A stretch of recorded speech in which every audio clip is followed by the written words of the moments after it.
All right, so we're going to be talking about how to add contacts into your EEdge, as well as create groups for those contacts. So the first thing you're going to do is log into your MyKW and get logged into your profile, okay? What you're going to see here is your EEdge control panel. If this says activate now and there's a big blue bar, that means you haven't actually set up your EEdge. So you're going to go through that process first, and then it'll look like this, okay? Once you've done that, you're going to come here to My Contacts, drop this little drop down there and click on add new contacts. This is how you add a contact into the system. Okay. So what you're going to do is when you click add new contact, this page is going to pop up with all of the fields that you need to fill in. Now you might not have every field, that's okay. Just fill it in as you want. Your status should be what type of client they are, okay? A lead is somebody that's given you their contact information, wants you to follow up with them. Somebody that's a hot lead is somebody that's thinking about buying in the next 3 to 6 months, okay? So that's how you're going to categorize them. If you're putting people in from your sphere of influence, family, friends, co-workers, clients, people that you want to refer you, you can categorize them as cold, okay? Just so that you can pull when you want to do searches, you can find them easily. Then what you're going to do is just fill out the rest of the details here, their name, their email address, their home address if you have it. You might not have it, that's okay. And you just go through the entire thing as best that you can. Once you're done that, what you're going to do is make sure under this category, you select what category they fit into, okay? If they're going into your database as a lead, you select lead. If they're going in to your sphere of influence, a friend, a family, a past client, you can select past client or you can select personal contact. That's up to you. Personal contact and past client will go in under your sphere of influence, and a lead will go in under your lead category. Okay. Under category, you can write lead, and you can then specify what type it was if you want to track that, or you can write sphere of influence. Okay. So specify which one you want them to fall into. What you're going to do then is you're going to scroll all the way down to the bottom, put in the notes, make a note of where you met them, right? If you want to do that as well, just so that when you pull their stuff to call them, you remember who they are, or if you had a conversation with them, add it here so that you can remember what you talked about and you can bring that back up, okay? If they have a spouse and you got that information, that would go in under the secondary details.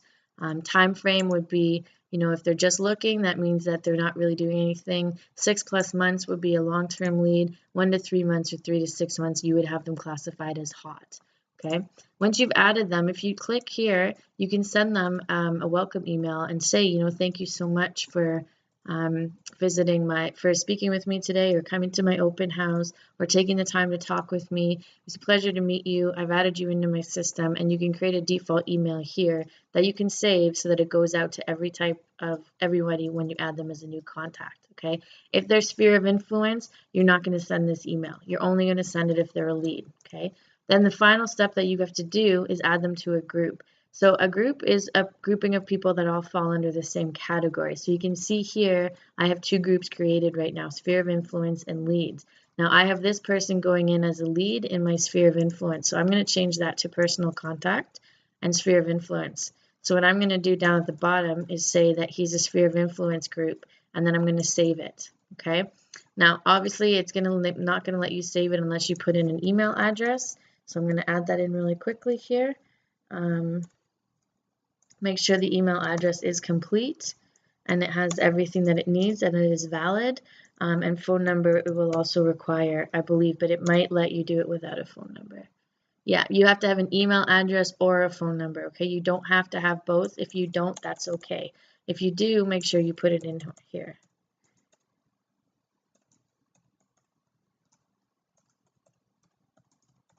All right, so we've set Dylan up. He's in here as a personal contact. He's under my sphere of influence category.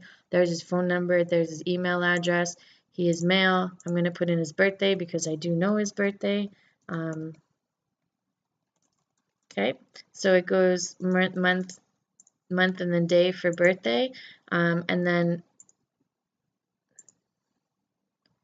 if it's a past client, you can also put in their purchase anniversary so that you know what date they bought the house on. Then you can set them up on an anniversary campaign, which I will show you later, okay? So fill out as much of the information as you can, like I said, as detailed as you possibly want to.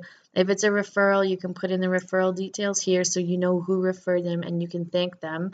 and then fill out as much as you can. Once you're done, if you sent the default email, that's great. If not, add them to the group that you want and hit save. Okay.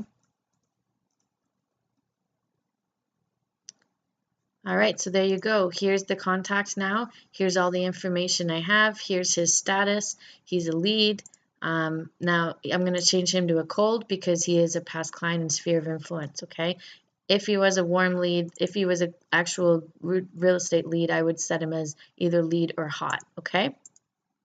Other than that, you're all set here. Now you can update this at any time. He will always show up in your group of contacts. If you want to set up a reminder, say you want to do a follow-up call with this person because you met them at the open house and you need to call them on Tuesday or Wednesday, you can go to add a new reminder, and the reminder will say, hey, what am I doing? Well, I'm going to select, I'm going to phone him, and then I'm going to say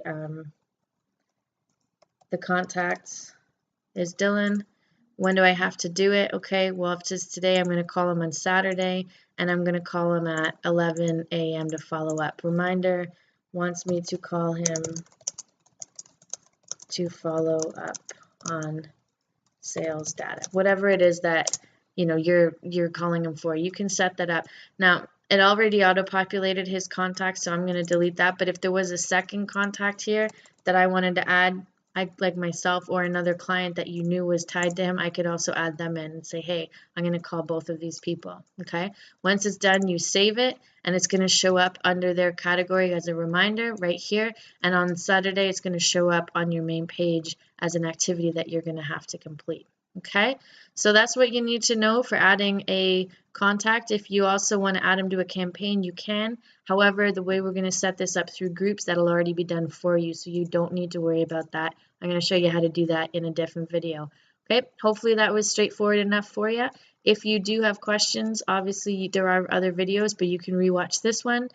Pretty straightforward. You just go right to contacts, add contact, and fill in the data fields. Okay, don't forget to send that first welcome email. All right. Thanks for checking out the video, and if you have any questions, you can always reach me by text or by email. Okay, hope this helped.